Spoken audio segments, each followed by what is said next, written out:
Ainda na atualidade leonina, Bruno Carvalho propôs-se pagar para a realização de uma Assembleia Geral pelo menos parte dos 30 mil euros necessários para realizar essa Assembleia. Para analisar este momento do Sporting, junta-se a nós José Filipe Pinto, politólogo. Muito boa tarde. Muito boa tarde. Até que ponto é que pode haver aqui um conflito de interesses? Isto porque Bruno Carvalho foi candidato nas últimas eleições e pode voltar a ser. Bem, muito boa tarde. Agradeço o convite que aceitei porque julgo que talvez seja importante estudarmos ou vermos a questão no âmbito da ciência política, da sociologia política, de alguém que, como eu, está habituado a investigar, portanto, a luta pelo poder, para analisarmos, portanto, a questão atual do Sporting. Quanto à incompatibilidade, talvez a melhor forma de percebermos se haverá uma incompatibilidade, e eu digo desde já que, nessa perspectiva, julgo que não, talvez seja importante equacionar a questão segundo 4 aspectos. Primeiro que tudo, a pertinência ou não da convocação desta Assembleia Geral. Segundo, e isso é muito importante, a forma, como disse, que ela vai ser convocada. Depois, a forma como eventualmente poderá vir a decorrer e, em último lugar, quais são os cenários que se colocam num curto prazo e não num médio prazo.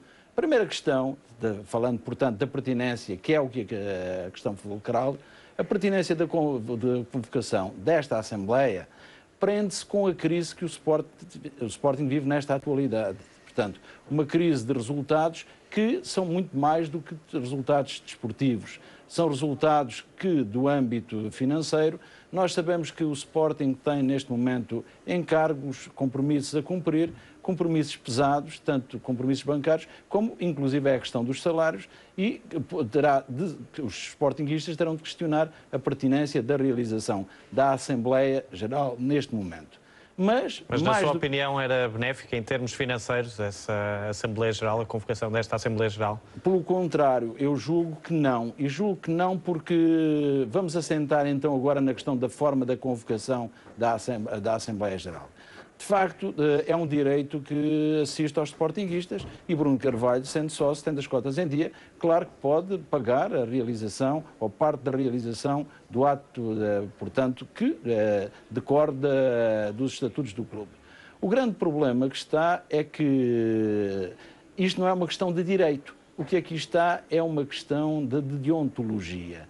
Mostra nitidamente que ainda não estão enterradas as últimas eleições. Mostra muito claramente que a família sportinguista ainda não encontrou nesse sportinguismo o cimento necessário para a aglutinação em torno de um projeto. Mostra alguma dificuldade em reconhecer os resultados eleitorais. E, evidentemente, isto aponta para o terceiro aspecto, que é de que forma, portanto, é que pode correr essa Assembleia.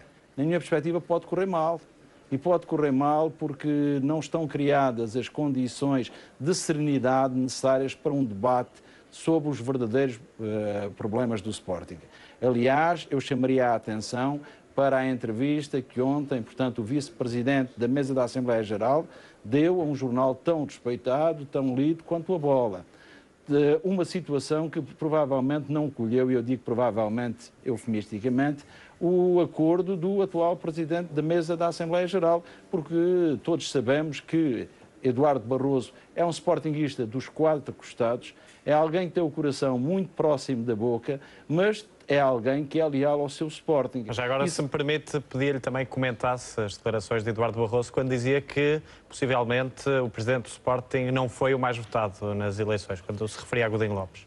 O grande problema vem desde o ato eleitoral passado, porque houve um clima de suspeição que nunca verdadeiramente foi aclarado e que dificilmente serviria os interesses do Sporting.